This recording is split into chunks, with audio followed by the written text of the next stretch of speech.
Special Interest Group Nurse Scientists in the Clinical Setting. And our title today is Who Advances Nursing Science in Practice Settings and How? My name is Fran Tracy. I'm an associate professor at the University of Minnesota School of Nursing, and it's my pleasure to be able to moderate this session today. Just to let you know, this session has been pre-recorded. However, after the video is done, the panel presenters will be available in person for the remaining 15 minutes of the session to answer participant questions. So even during the video presentation, if you have a question, feel free to go ahead and click on the icon that's on the left-hand side of the screen, the question mark, and you can type your questions in. And we'll be moderating those questions and trying to get to as many as possible during the live question and answer session. So I wanted to start our session today by just giving you a little bit of background about our nurse scientists in the clinical setting, CAN-SIG. This group formed about 2 years ago, and we had 25 to 30 nurse scientists from across the country who had roles solely either in the clinical setting or as joint appointments between the academic and clinical setting. And Dr. Brady Granger from Duke and I were the co-founders and the co-leaders of this SIG. And while we knew that there was a national pediatric nursing scientist group, we also knew that there was this gap in terms of other nurse scientists across the country and being able to network and potentially collaborate related to the challenges and successes of the role. So we're grateful to CANS for being open to our proposal to have them support us being a SIG for the members, these nurse scientists across the country, to collaborate and network.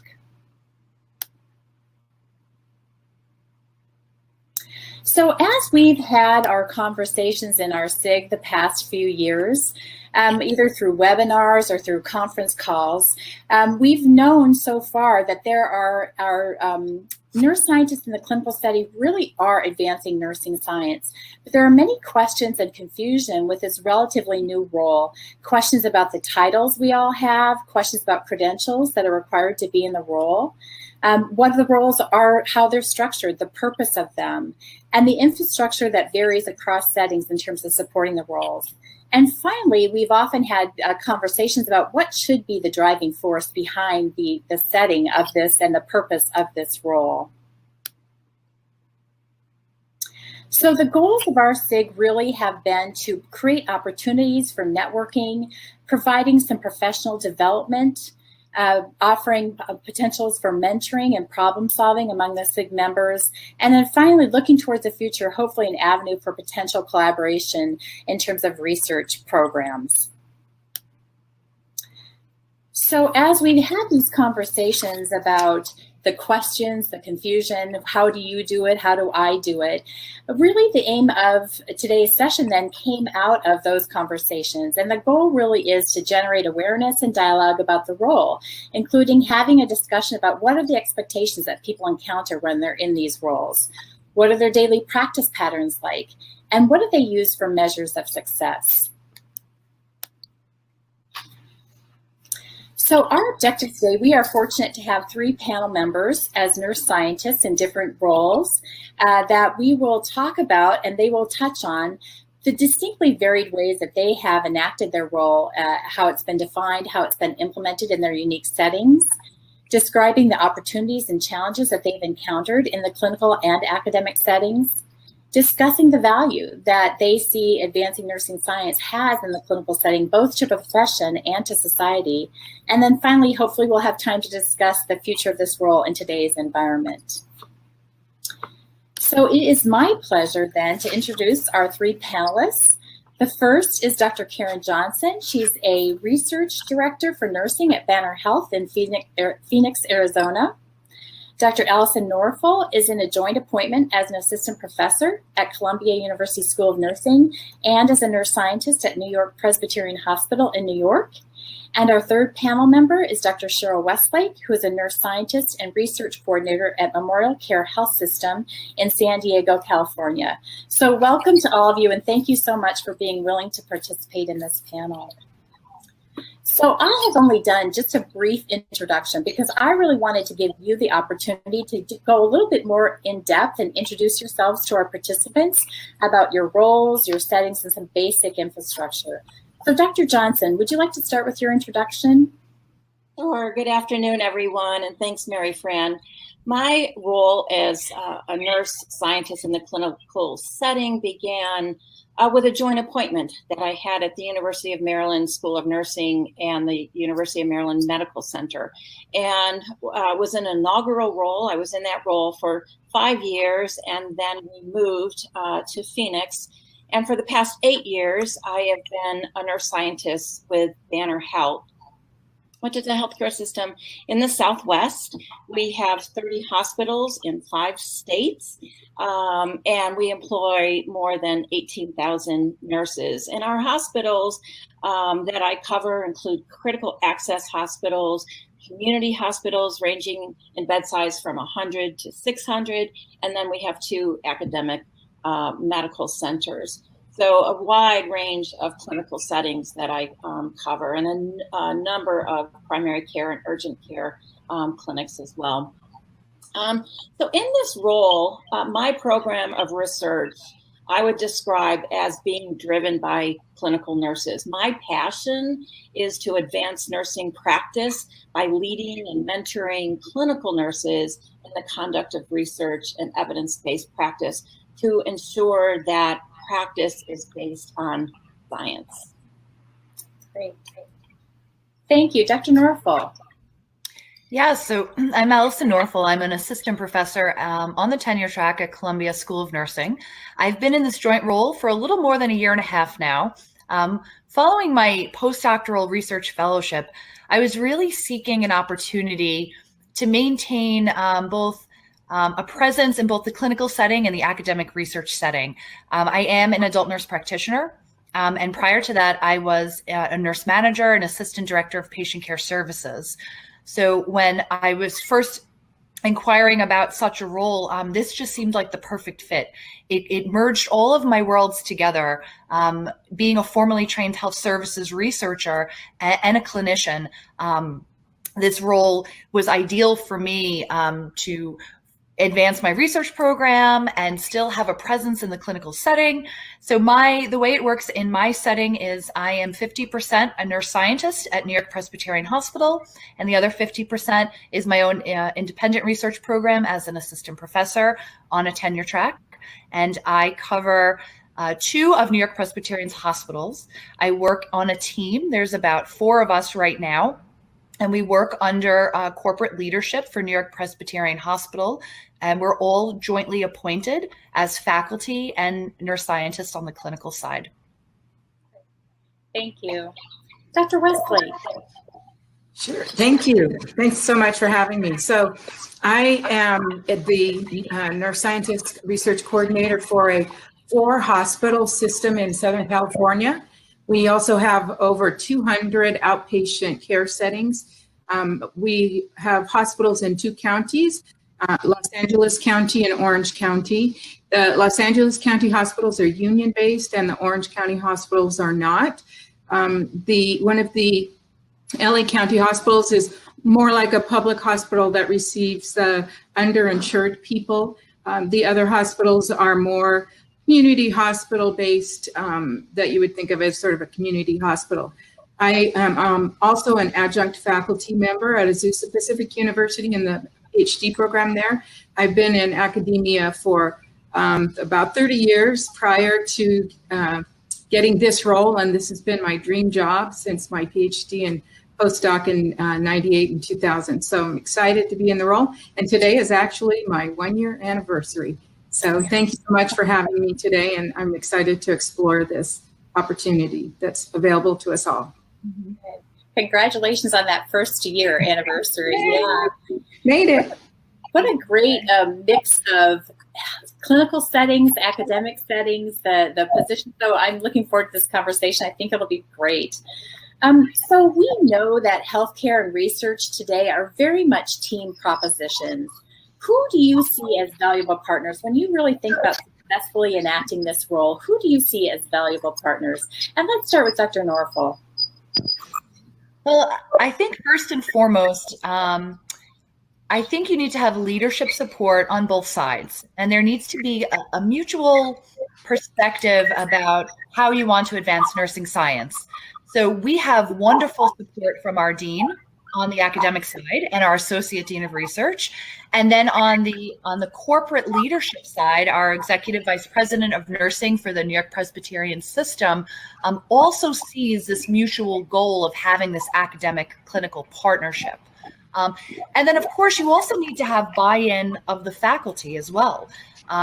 Faculty that are within these rules need to understand the benefits of having such a kind of symbiotic relationship between these formally traditional silos of academics and clinical practice. And we're really trying to break those silos down and create bridges that benefit the nursing profession and nursing science, and how we can really have mutual goals to advance nursing science at the bedside. Great, thanks. Dr. Westlake, what kind of partners do you rely on and cultivate in your role? Well, in my 365 days, I've really valued the interested nurses, both RNs and advanced practice nurses who have engaged in research and evidence-based practice activities with me. Much like Karen said, I really see my role as trying to facilitate the work of those nurses to accomplish their goals while concurrently accomplishing mine. Also, I think you really need to have the support of the academic researchers. They could be a wonderful resource for the staff, as I'm only one person and don't have all the knowledge and all the skills that are needed for everybody. And then I think also looking at the system level. So my office is actually at what we would think of as corporate offices. So I visit, I make trips to the clinical setting. So I think thinking about the corporate relationships as well. So you have to have CNO support for me to be successful. I've also engaged with risk management to know what patient safety issues are that we might be addressing. Thinking also about how to move information out to people and receive information. HR has been really critical for me, as well as marketing, to know how to best reach all these people with different systems in each of their settings. So I think I would call those as sort of my chief folks, and then of course the IRB. Great. Dr. Johnson, what kind of examples do you have for partners?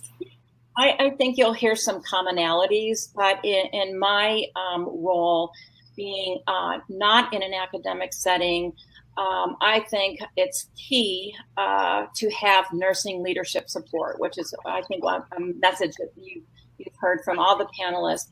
And to garner that support, I have embedded myself in the culture, in the clinical nursing culture. So I attend the Nurse Executive Committee, which is all the CNOs and our VP for nursing.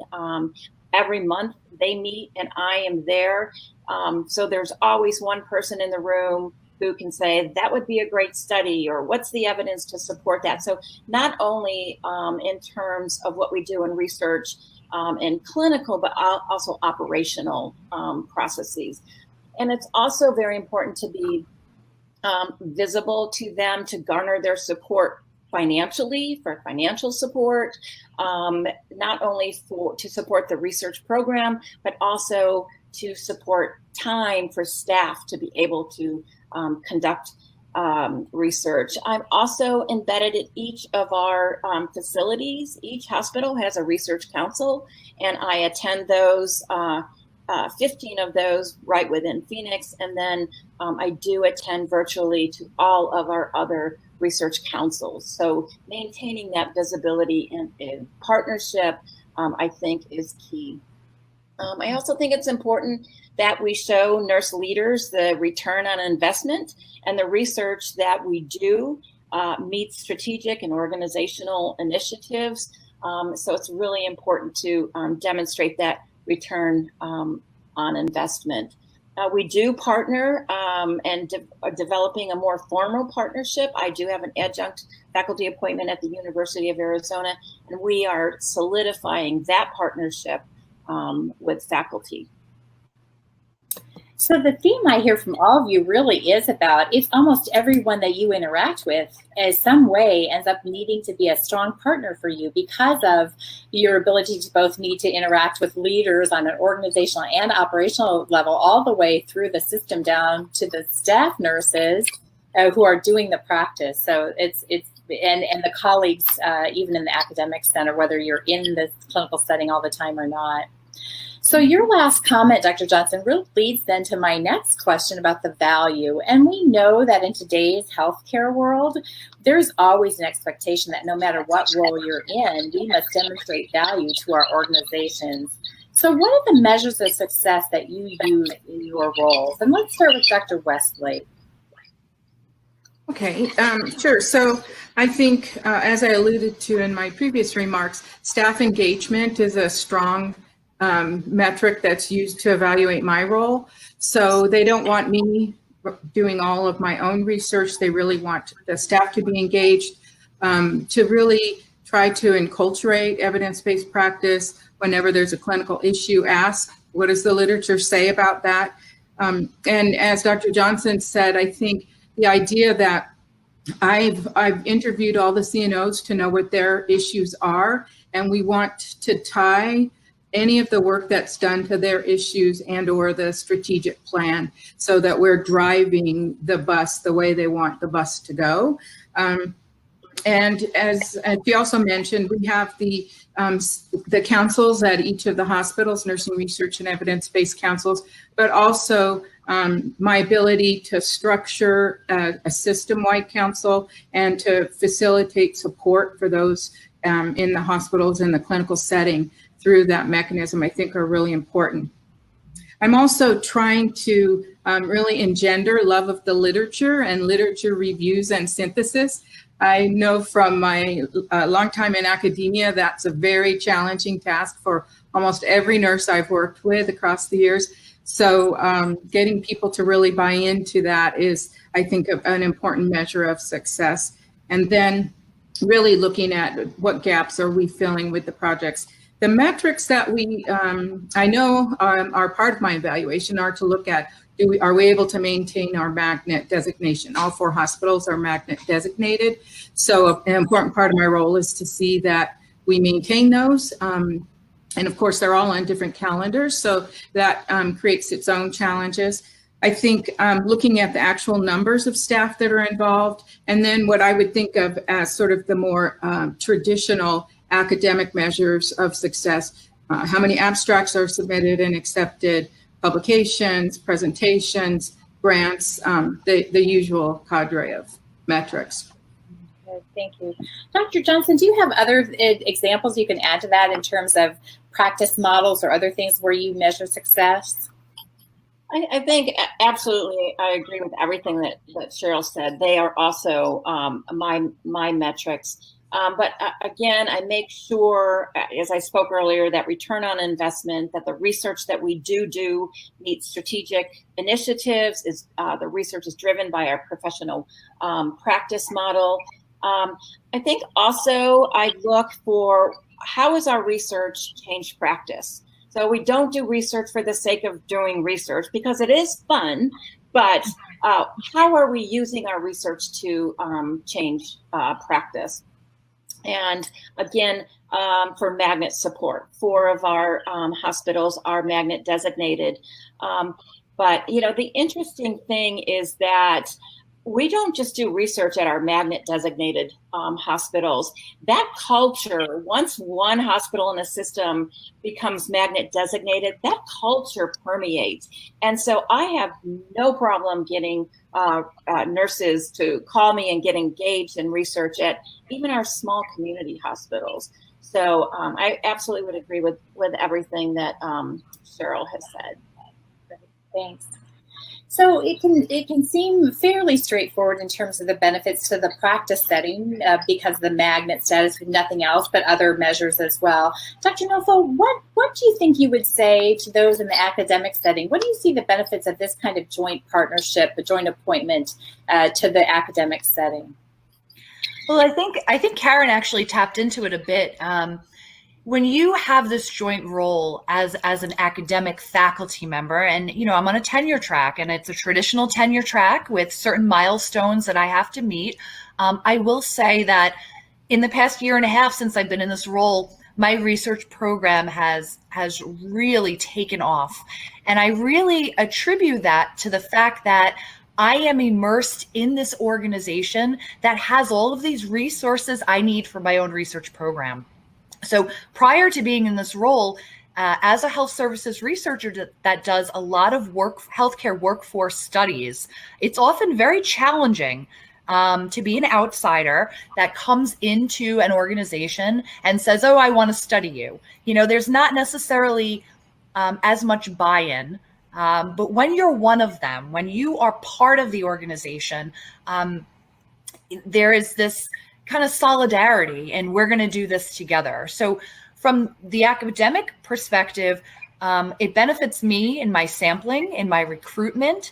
It also, my network has expanded tremendously to create additional hypotheses, because I feel very close knit to the bedside, and it drives my clinical role and my research academic role are very closely integrated, and one informs the other.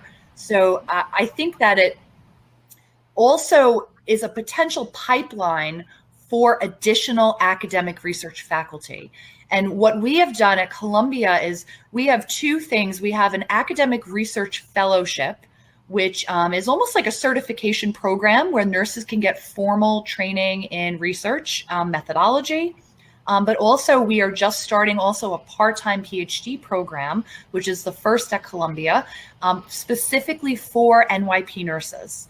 And the goal of this is to really have another, like I said, a pipeline of future nurse scientists that otherwise maybe would have not looked into this, this particular academic journey. So there's so much potential. And I don't even think we have yet to tap into the potential benefits of this role, but so much mentorship, so much connection between our academic faculty and the clinical setting to really advance research programs. Mm-hmm. Great. Dr. Johnson, do you have any thoughts about that? Knowing that you've been in both the joint appointment and now solely in the clinical setting, do you have anything to add to that in terms of the benefits you see? I think I see the greatest benefit for faculty who want to conduct research at one of our facilities. They know who to contact. So they contact me. Because I know the system and I know the people, I can network and connect them with who is going to be who the stakeholders are in the research. So really helping faculty to facilitate their research. And I think the other benefit is also for the students. So we have worked with our academic partners. We have several universities that we work with, and we've created processes so that they know what IRB to go to, what process they need to get their projects done. So that partnership has really facilitated faculty and student research, and also for the DNP students. Great.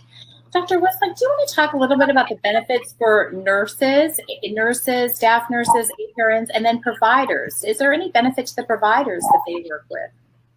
I believe absolutely yes. So for the nurses, having a nurse scientist in their midst provides support. If only from the beginning idea to say, yes, this is something that you can do, and then supporting and guiding them through the process.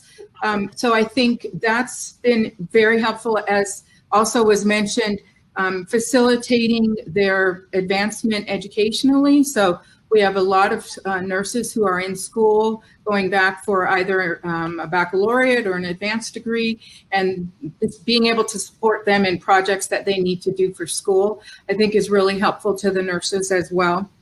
And then I think just the clinical problem solving approach that is represented by EBP, that the chance to have somebody walk with them through that process is really helpful. And I'm not the first in the role. They did have a former nurse scientist at the Los Angeles County hospitals. So there are people there that are great resources in addition to myself. But the other two hospitals didn't have that same support. So I think it's been more beneficial recently for them.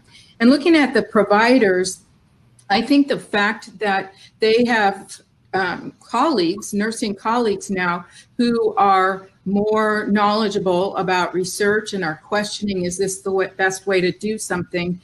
They're more skilled in those practices. I think that's a benefit to them, recognizing that it's a much more collegial relationship, and they are now, they're thinking of nurses now as scientists using a problem-solving approach that perhaps they weren't thinking about in the past. Yeah, that's a great point. So we know that it can be challenging to be in these neuroscientist roles, since many times you are one of a few, if not the only, nurse scientist in an organization. What kind of infrastructure do you believe is minimally necessary to optimally enact the role? Let's start with Dr. Westlake. Sure. So I just jotted down a few notes here for myself. So I think and Dr. Johnson mentioned this, one of the chief needs is that you have nursing leadership support, which is a little uncomfortable for them, I believe, because they're not necessarily doctorally prepared, whether with a DNP or a PhD. And so they don't really know what you're about.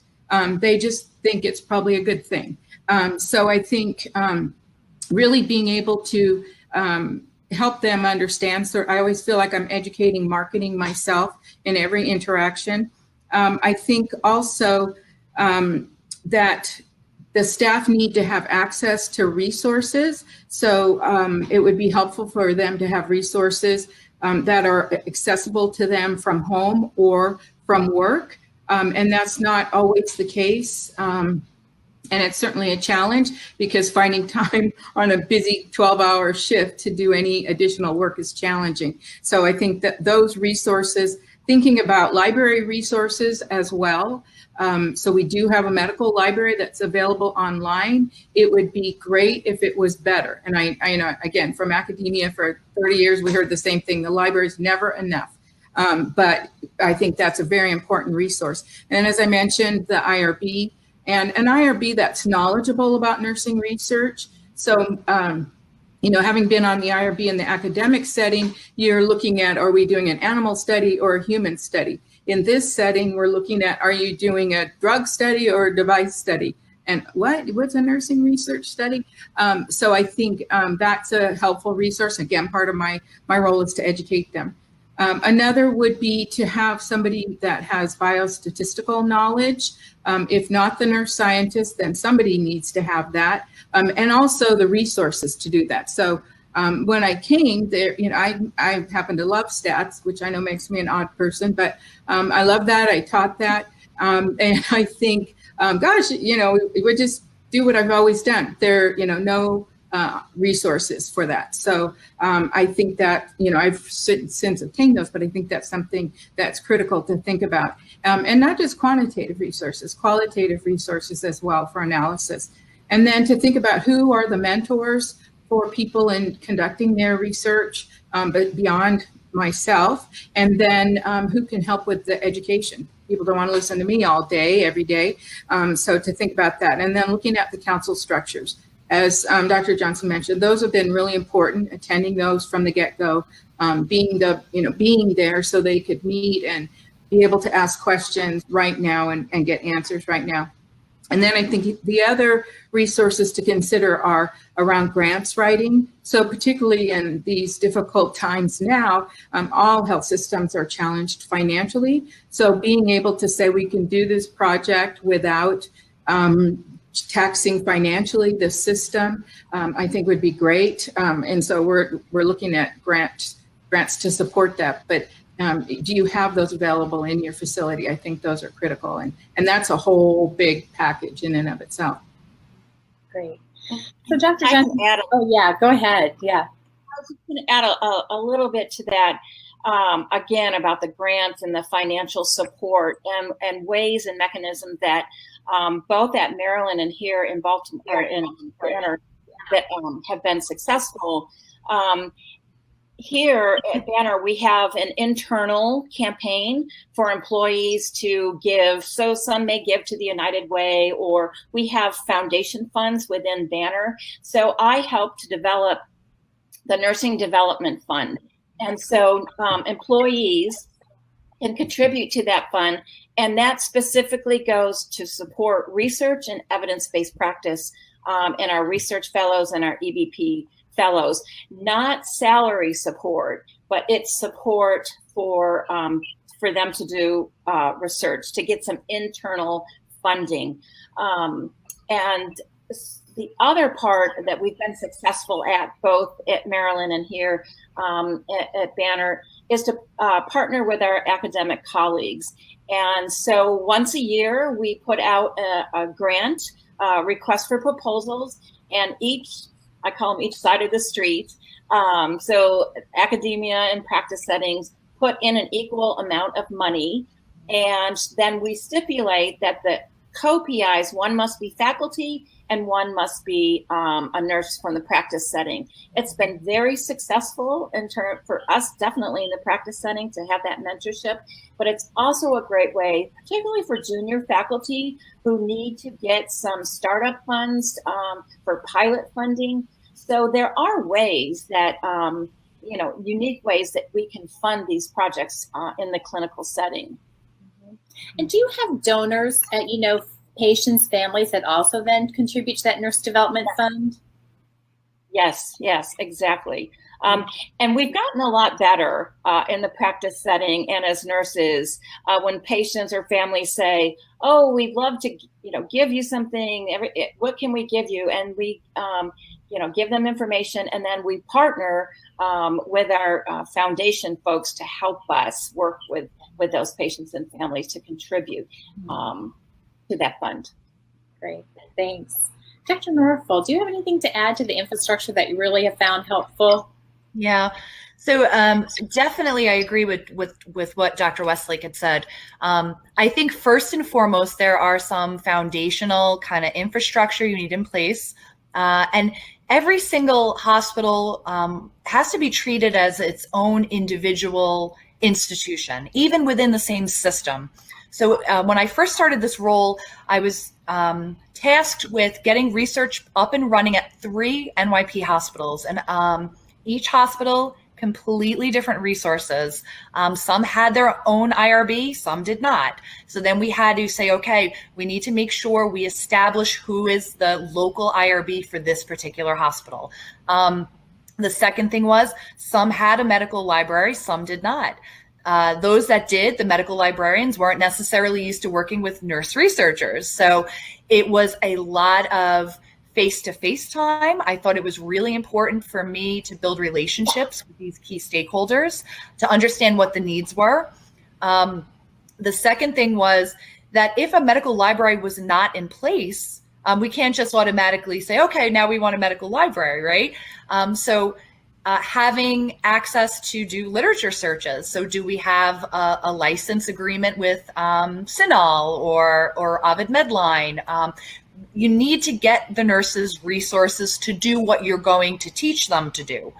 So those are pretty much the biggest resources: IRB, a medical library, and a research council forum. And part of that research council is protected time so the nurses can attend. So what we do, and we've tried to standardize this across the whole system, is for 1 day per month. The hospital is overstaffed. It is our council days, our staff advisory council days. So each unit is overstaffed so that nurses can get away from the unit to go attend an hour-long council meeting, depending on what council they sit on. So that is really the main foundational infrastructure. But things also start to pop up. And one of the things that we have implemented, we have a central access to certain documents that are commonly used, like IRB document, IRB protocol templates, things that we know that anyone that wants to come in and do research, they're going to ask for the same, the same documents over and over again. So we have that available to them on the InfoNet, so easily accessible. We also have links to publications that come out of other projects. So we're sharing and disseminating system-wide. And then also we as the joint scientists are their resource. So we do a lot on one-on-one consulting. And as we all know, as researchers, every study is different, right? It's a different question with different needs. And you really have to treat each study independently. I've frequently had a research administration group tell me that nursing research is the hardest to help set up and prep because it's much harder than drug studies, because drug studies are so protocol driven and nursing studies are not, they could be so varied. So yeah, I think that's very true in terms of the infrastructure to help support that. Yeah. So Dr. Norful, I wanted to continue and just talk with you, have you talk a little bit about your joint appointment in terms of how do you really manage what in essence could be 2 100% appointments in one joint role? Yeah. I think when I first started this role, our Associate Dean of Research at the time, Dr. Elaine Larson, spoke to me a lot about this.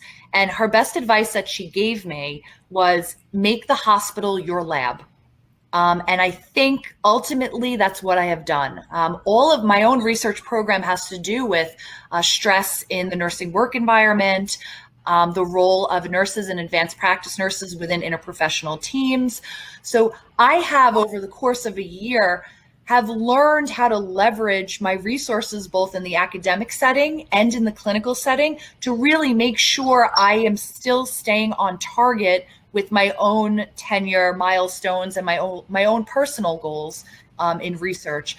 But it has been extremely beneficial. There's a mutual benefit to it. There's also a lot that I've learned behind the scenes about conducting research in a clinical setting and what drives it. And one of the things, to tap into our previous question, it's also really important to have a nurse on the local IRB because we need representation. And that has made a tremendous difference because traditionally you have nurses working on studies, but every study, the PI is a physician. And I think that if we want to change this culture to really make sure that nursing has its own independent presence in advancing science, we have to have a seat at the table. So having this whole program, having a nurse on the IRB has been tremendous to get the recognition that we need to have as nursing scientists. That's a great point. Dr. Johnson, I'm sort of taking you off guard a little bit here potentially, but could you talk a little bit, knowing that you were in the joint appointment in a clinical track, would there be additional advice you might have in terms of a joint appointment such as that for this role? Sure. So it really is very difficult, and you have to be very conscious that it's not 100% and 100%. So very simply, I did things that, I was at the hospital Monday, Tuesday, and half of Wednesday, and I was over at the College of Nursing Wednesday through Friday. And the other thing that I did that made it just a beautiful marriage is I did the clinical research at the hospital, and then I taught nursing research and EBT at the School of Nursing. So I would take my experience in designing studies and conducting studies with the staff, and were able to use those when I was teaching. And so when I was teaching, I did, here's the clinical problem. How would you design this study? How would you analyze the data? So it was a beautiful marriage of practice supporting education supporting practice. So that was really, I think, a win-win to be able to marriage those two roles. And again, I was pretty adamant. Everybody knew where I was Monday, Tuesday, and half of Wednesday, and where I was the rest of the week.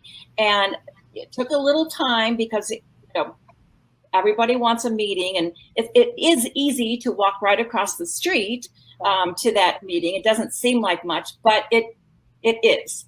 And so it took a little time, but I really thought that really helped me be more successful in the role.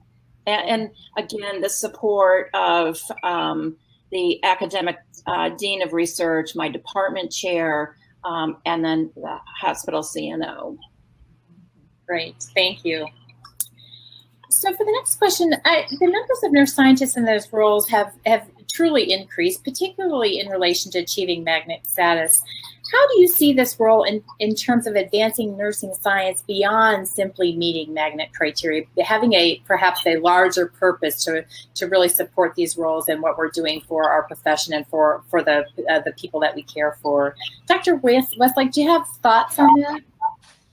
Yes, absolutely. So I think as Allison has mentioned, that the idea that you are in the clinical setting and you are one of them and you are doing your studies, that you have your entree to, for me, I do heart failure research, so I have my entree to heart failure patients, and I'm embedded in the literature, so I know what the issues are. So conducting my own research, it would be much easier. So I should also preface this by saying that both universities that I was at over my tenure were non-medical center based colleges of nursing. So I've always had to find my way into the clinical setting, talk people into that I won't be too taxing on you.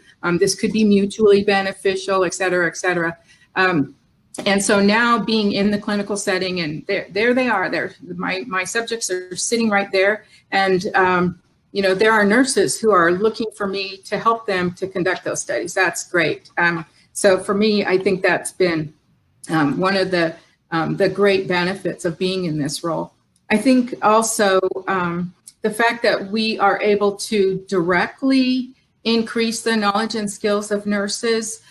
So as Karen said, I also taught research and stats in the educational setting, and then I would talk to them about problems they're seeing in the clinical setting and try to marry the two, because we know adult learners, it has to be immediately applicable. And so I think the idea that, and as Allison said, that we're actually contributing to the development of the future nurse scientists, I think is a real benefit of this, which is totally separate from magnet. And then, as I mentioned before, I think the support that this role can offer to people who are in school. It's hard to be a full-time working RN. It's even more difficult right now, as we know, and still nurses are going to school and making it happen while raising families. And as one of my profs said to me, that we're always socially constrained as nurses. So whatever we can do to support nurses in that endeavor, I think is a huge benefit to our profession as well as to nursing science.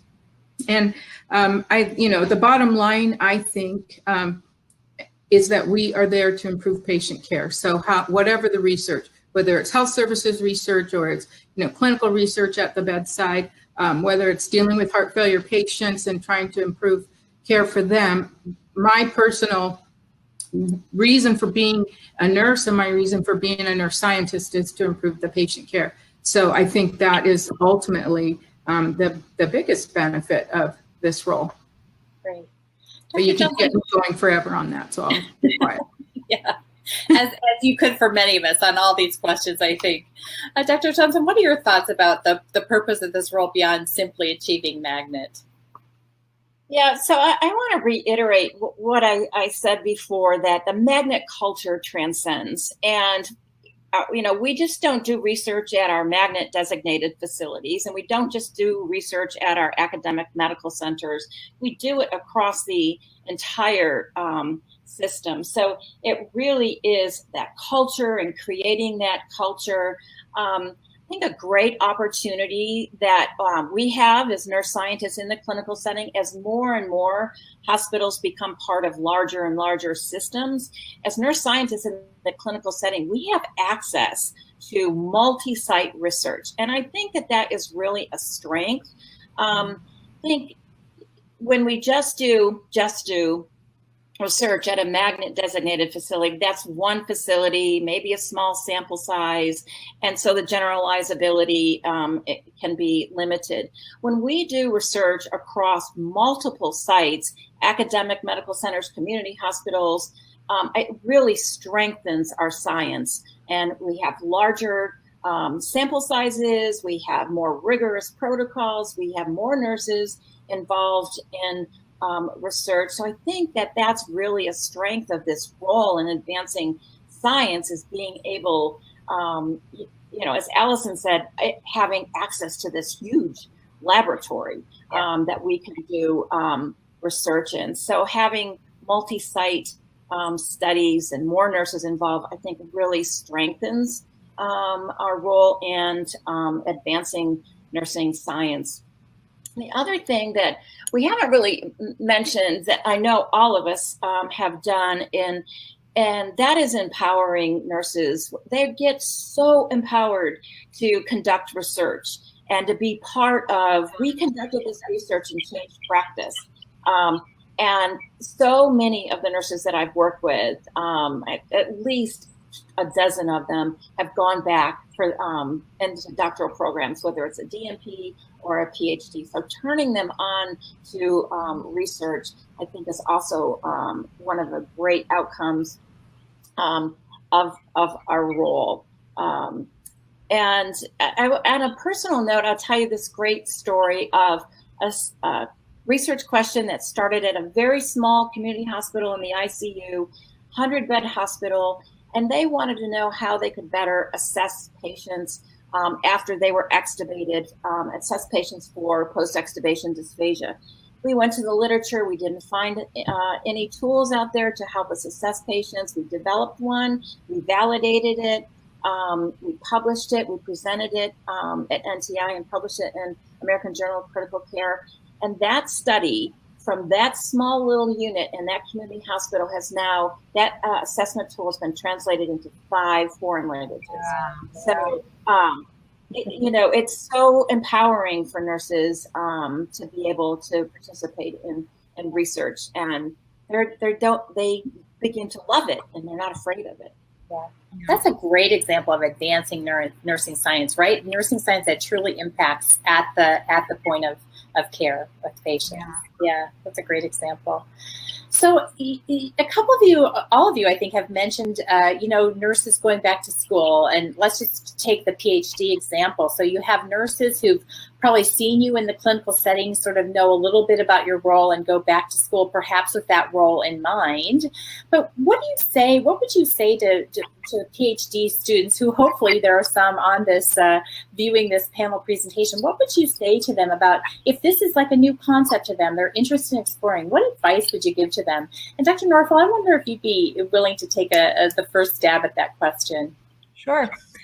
I think that it's still a novel idea. I don't think it's advertised well, unfortunately, but these roles do exist. I think every organization and every university has its own setting and its own resources. But I think, in faculty searches, in a clinical industry search, ask, because you never know what's out there. And if it's not out there, be prepared to propose this idea and be prepared to propose how it's going to benefit both sides. Because, we all have the same goal of supporting nurses and advancing science. And I think a lot of times it takes a conversation and it takes buy-in, and sometimes you can create the role that you want. And that's really important. Nurses always, I don't know if it's our profession, but we're used to very much always just abiding by exactly what we're told. And we need to think outside the box, right? And that's what I tell the nurses I work with in the research setting. Nurses are in the thick of it. They know what needs to be done to change policy, to change practice, and to improve care, but they don't always have the resources to do it. So ask, inquire, reach out to us. Dr. Westlake, what are your thoughts about if a PhD student asks you more about this role? Well, I would just say it's the greatest thing. I've wanted it for, decades now. I did try for joint appointments, and at neither university were they interested in that. They would explore it with me, but eventually the answer was no. So I'm finally here, and I think for all the reasons that we've talked about, you're there, you're accessible, your patients are there, the lab idea, you're in it, and you can do it without apology, without begging, without pleading with people to let you please, be involved. I have to say I haven't had to do much begging or pleading, but I know that there are people, like in my class at UCLA, who it was a bit difficult to gain entree after they left the setting they were in post PhD. And so I think it's just a wonderful opportunity to have a direct impact on the science and to generate that new knowledge that can be used. And I think also we know that the time to translation to practice is so long, still so long, even with the DMP in place now for quite a while. And so we can help shorten that time frame to really apply the science to the clinical setting. And I think, as was mentioned already, being able to empower other nurses for them to, not say, oh God, there's the research nurse. She's that woman who likes stats and research. Oh God, they look at it like, well, I have this question. Can you help me walk through it? And people calling you from home to say, do you have a moment? I want to talk to you because I'm a night nurse and this is when I'm awake, at this time of day. Not that they're calling you, during dinner time or anything, but they are really interested to try to move the ideas forward. So I think that's just so exciting, and that you don't have to be on committees that are related to running the university, that you're on different committees, but to me, it's just everything is so immediately applicable to what I feel I did the PhD for, and get to do it every day. Every day is all about research. So to me, that's just fabulous. And if you love research, and if you're in a PhD program and you don't love research, then maybe you shouldn't be there. So I think everybody in a PhD program is saying, I love research. So this to me is an ideal role. And I would be happy to talk to anybody about it. And as Allison said, you have to create a lot as you go. I'm in a novel role as well, but that's part of the fun. And that's what nurses are good at. I'm recalling a Harvard Business Review years and years ago that said, nurses are the perfect entrepreneur. If you could talk somebody into accepting an NG tube and thanking you for it, then nurses can sell anybody on anything. And that's what we're about. And so I think that, it's just a chance to really flourish if what you love is research, which is what I love. Okay. Dr. Johnson, what recommendations would you give to a PhD student? I would encourage them to spend a clinical research rotation with a nurse scientist in the clinical setting. See how much fun it is to take a clinical problem, develop a research question, design a study to answer that question, and what statistics am I going to use? It's so much fun. And, our studies typically take longer than a semester, but I've always given a doctoral student, what part of this study would you like to be part of and to learn more about? And then we have always put their names on the papers or in our dissemination. So I would encourage them, if they're remotely interested, contact one of the nurse scientists in your clinical settings and see what the opportunities are to spend some time with them to see exactly, what it is that we do. And I also, I think there's some fear that they're not going to be able to get promotion or advance in their career. And I will just say, as a result, I was clinical track faculty at Maryland. I was able, through my clinical research at the hospital, to advance from assistant to associate professor, and then also to be honored with being inducted as a fellow in the academy based on my clinical research. So there are opportunities to advance in this role. Great, thank you. Mary Fran, if I could just add to what, listening to Karen, I was thinking about one of the other benefits, and I don't think I had really realized this until recently, is that you have the opportunity to learn about so many things. So my professor, Kathy Directive, she said, you're in academia, it's because you like learning. And I think that's what is so fabulous about this role. So somebody will say, like the thing yesterday I was working on was the retention of vaginal sponges postpartum, and what should we do about it? Well, I'm a critical care nurse. I've done cardiac my whole life, and what I know now is heart failure. So somebody says vaginal sponges postpartum, I'm like, oh my gosh, how am I going to deal with that? But you know those steps, you apply the process, and you learn so much. And every day is like that. You learn something new, whether it's clinical or methodologic or statistical, or it's so much fun to do that on a daily basis. And I think the way to get over that fear is they have the clinical knowledge and you have the knowledge and research design and methods. So it's a great marriage. Mm-hmm. You don't need to know about vaginal sponges. I remember my first PhD student, beyond the person that was doing something mildly related, she was dealing with disabled kids in the Los Angeles Unified School District. I couldn't even think about her study without crying. But I said, I'll get to the point where I can help you with this. But because, as you say, you have the knowledge, you apply that. You just have to, for me, I have to separate myself when it's peds. Mm. There is one final thought.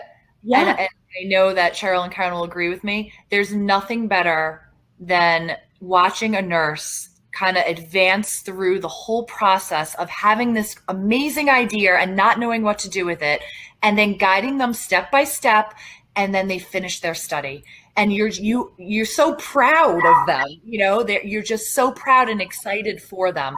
It's a very rewarding role, beyond any publication, beyond supporting clinical nurses with their amazing ideas, which we know they already have, and just being able to give them the resources to carry them out to the end. It's so fun. It's so much fun.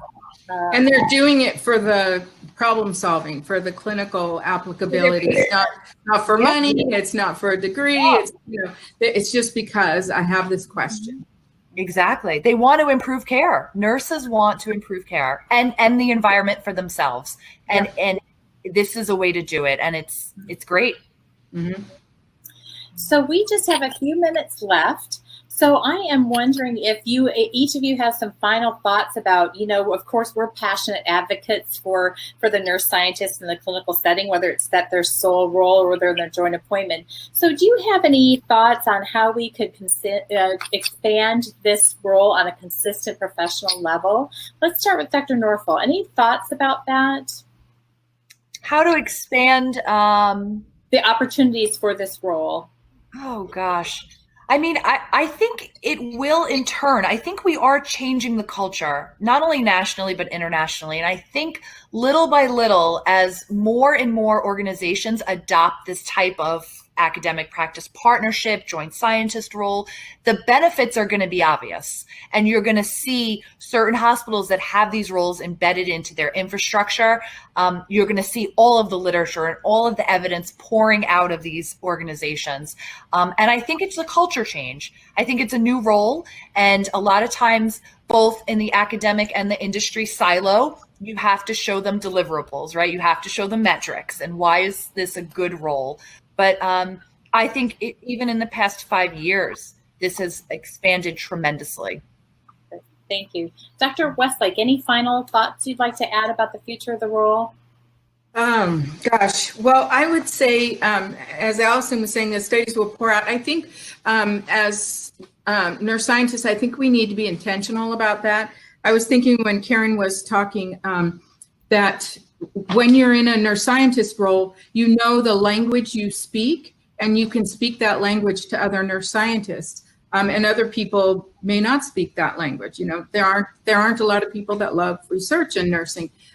So we're still less than 1% of the workforce. So I think being able to collaborate across not just the hospitals, but the systems, as Karen was mentioning, and to do the research about the benefits of the role, I think that could be very helpful to advancing the role as well as advancing the science. we can do collaborative studies, of course, across settings and health systems and payer mix and what have you. But I think also to consider the role would be really important. I think we need some continued differentiation of the PhD and the DNP so that we can better understand what the knowledge and skills are of both roles and in my opinion, why this role needs the PhD.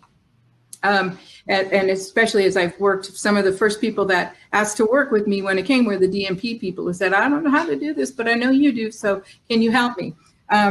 And then I think we could really use the organization like the Academy to advance the role, to talk about how things could be done and how the role might be differentiated and specified. So I think that could be very helpful.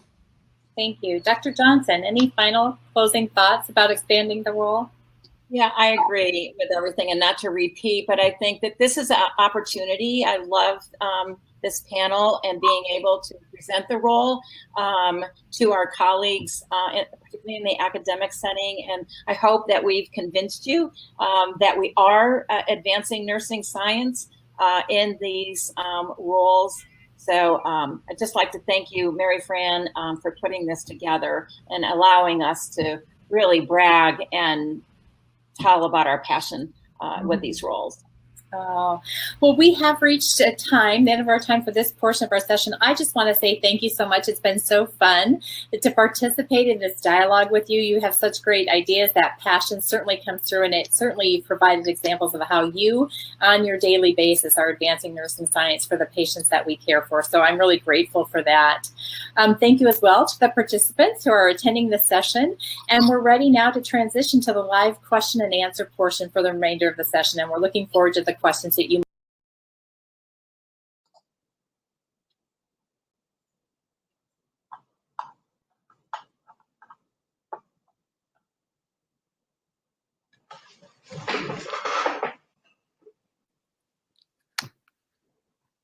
Hi, welcome everyone to the live question and answer portion of our session this morning.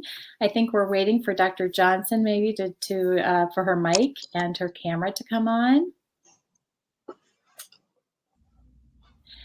So I know that thank you again to the panelists for providing perspectives, insight into their unique individual roles, but also perspectives on the nurse scientist role in the clinical setting as a whole. We have about 15 minutes now for this question and answer session, and we are starting to get a couple of questions in, but I've got a couple to start us off with. And Dr. Norful, one of the first questions that came in was, if your program of research for tenure makes it feel difficult to fit in the academic setting, given the time constraints of the clinical practice staff projects? Well, this is probably one of the, let me just getting an echo here. This is one of the biggest questions I get is how are you balancing this? Just to give you a general idea of my time commitment, I am generally in the hospitals, each individual hospital, maybe once or twice a month. Most of my interaction with the clinical nurses is all remote, via email, on the phone. I do a lot of Zoom calls, even pre-COVID, so it's very manageable. Most of my in-person sessions, pre-COVID is more of my faculty meetings and, my presence in the university. You have to be organized. You have to be, make sure your time is being used wisely. But I'll tell you, a quick phone call, to consult with nurses, you make sure they're progressing and you set up standing meetings with them. And you also set up standing meetings with yourself to make sure that your writing gets done, to make sure your grants are going out. It's a lot of organization. I mean, I think that's the key, is time management and being very organized with your projects. Great, thanks. Dr. Westlake, can you talk about one of the things that knowing that you are the sole scientist for your health system, who do you go to when you want to network, when you want to get advice, when you need some professional exchange of ideas in this role? That's a great question, Mary Fran. I think I'm just trying to think about who I have consulted with recently. So I still have ties to the university, and I've consulted with folks there. I'm finishing up with a PhD student, so that's a natural connection that I have, and I was there for a long time, so I think will be a recurring connection. And I also network with people in my professional organization. So as a heart failure nurse, I'm a member of HFSA and American Heart and AAHFN.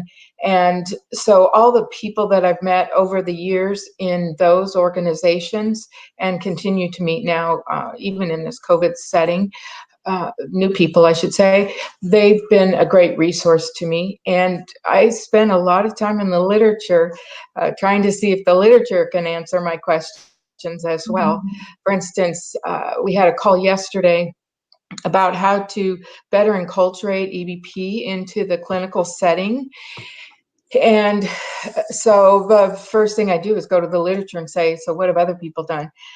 Rarely do I find a question, although I've had 2 of them this week, rarely do I find a question that the literature cannot provide some feedback for me.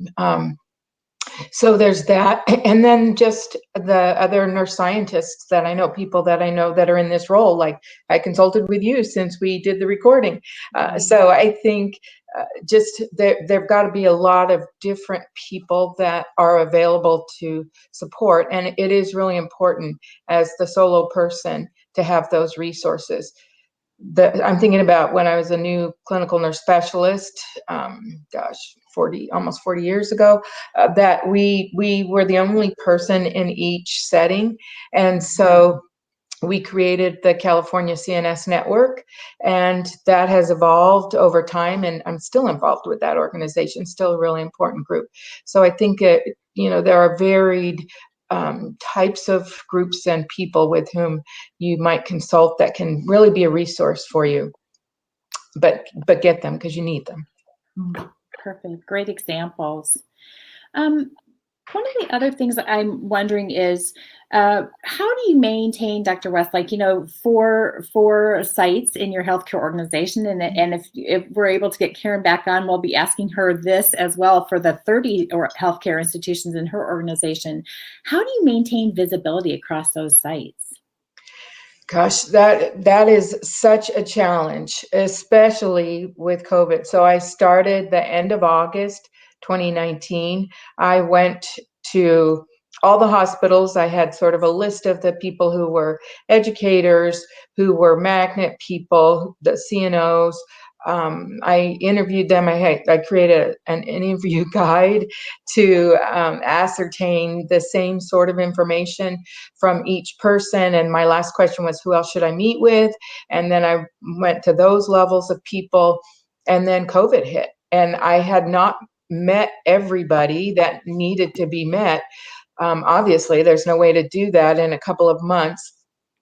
So now I'm challenged with, how do I become known to people? And I have a firm belief that people really need to see you to believe you.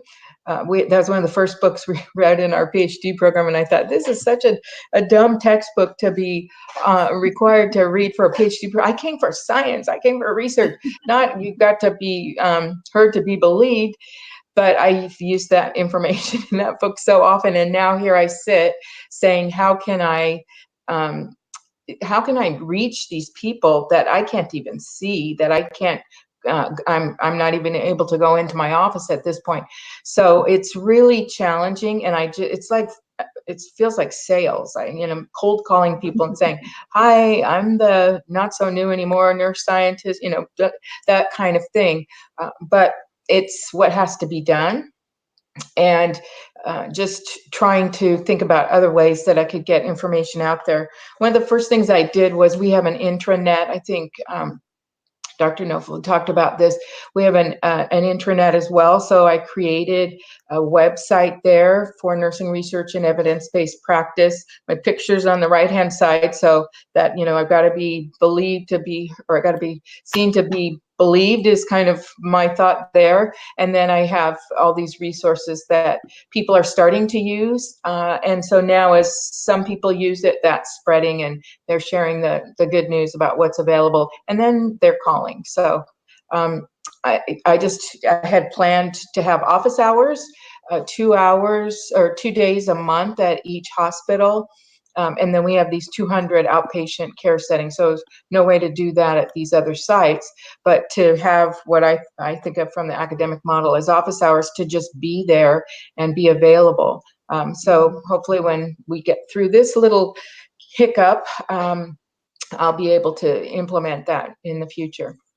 Great, thank you. We have a lot of questions, so we'll try to get to some more here. Dr. Norville, maybe, I don't know if you or Dr. Westlake, there's a question about funding. Can you comment on the various funding models to ensure the nurse research role in the hospital setting, the sustainability of these funding models? You're both fairly new in the role, but do you have any thoughts about that?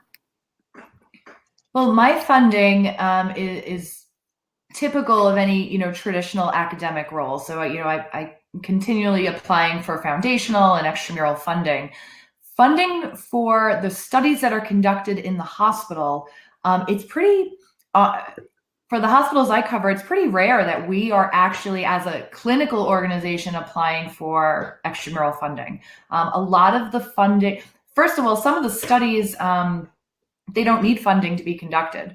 If it's qualitative research, if it is, survey research, a lot of it, you have everything you need to conduct it. You already have your sample, you already have, if there's a small, let's say a very small budget, oftentimes our leadership will support the nurses and they'll have a small budget. We had a phenomenal study where a nurse was very interested in the bacterial growth on the tube systems in the hospital, the tubes that go back and forth between the units. And she just said, I have no idea. And she needed to buy swabs. And she actually wanted to do this and work with the infection control department. And the chief nursing officer was so supportive of her. And they have a small budget set aside that can really, at the discretion of the leadership, really support nurses in the supplies that they need. But everyone works together. So each unit and each department have a small budget that they can contribute to on the study. But other than that, we really do not, at this point, apply for extramural funding on the clinical side. All of this comes from my academic and my university role. There is a related question in the queue about when you have clinical nurses working on your studies for either of you, are you paying them from grant or some other seed money, or is the work considered part of their clinical role and therefore paid by the hospital? Their protected time is paid for by the hospital. So a lot of these nurses are motivated, either they're in school or they're considering going back to school. They do have, like I was mentioned earlier, they do have protected time toward research, or some of them are on the clinical ladder program. They are really motivated to publish but if they are working with me, it's more of, I always include nurses. If nurses want to learn from me, I bring them, kind of under my wing. I teach them how to write manuscripts. They're all co-authors. And a lot of them are driven because they're in school or they're contemplating going back to school. But their time is protected. They have a small amount of time protected in their clinical nursing role. So. So I'll jump on there because our situation is a little different. As I mentioned in the recorded session, I have the 4 hospitals across 2 counties, and the 2 in Los Angeles County are union. And so we're really tightly constrained there about what nurses are allowed to do on and off the clock. And that's not the case in the Orange County hospitals. So I have nurses who in the Orange County hospitals may ask for some time to attend a meeting, or they're doing it on their own time, or I try to schedule it at a time they're already working, and fingers crossed that they can get to that meeting without some patient care requirement that supersedes that meeting time. The other thing is that we do submit grants to try to fund our studies. So we have some money that's available that's been set aside for nursing research. That includes my salary. We try to do an annual nursing research conference. There are magnet fairs and poster fairs that we do. And so we have to have money if the nurses are going to attend those and to be able to provide CEs. And of course, if you feed them, they will come. So we always have to have some form of food. And then we try to have some great guest speakers to really create a great learning environment for them. So we submitted just 2 weeks ago 8 very small grants, but 8 grants across the 4 hospitals. All different topics. The financial requirements were all different, and the maximum amount for each of them was $12,000. Some were 12 and some were not. So just looking for little pockets of money. Also, again, through my professional organizations and those of the nurses with whom I'm working, we seek funding through those organizations. And we kind of had a model for our California CNS group that when you have a little seed, you can grow a tree eventually. Mm-hmm. So we just try to find little pockets of money around so that we can conduct these studies. Not thinking we're going to start off getting any NIH grants. That would be awesome, but probably not going to happen in the beginning here. Mm-hmm. Great. Well, I unfortunately have to say that we've reached the end of our time for this Q&A session. It's gone really fast because I know even as we prepared for this panel and as our SIG gets together and talks, we really do engage a lot in these discussions. We have a fair number of questions, and what we'll try to do is save the questions because these are great topics as well for future webinars from our SIG. And so I would encourage you, I want to say a final thank you to Dr. Allison Northwell, to Dr. Cheryl Westlake, to Dr. Karen Johnson for being on the panel. It's been a great experience, and you've really highlighted the potential for advancing nursing science in the clinical setting, as well as the challenges that we know are still out there, and that together, hopefully, we can continue to address. Thank you to the participants for attending today, for being so engaged and offering us so many questions. If you're interested in continuing engagement on this topic and doing that with our CAN Special Interest Group, feel free to contact me, contact Dr. Brady Granger, contact any of the panelists, and we'll get you connected. And if you have questions that you just want answered, feel free to let us know too, and we can try to answer them. Each person in this role has a little bit of an individual role, but we can perhaps connect you with networking with others. So thank you again for everyone's participation today. Take care. Thank you, Mary Fran. Thank you so much, Mary Fran.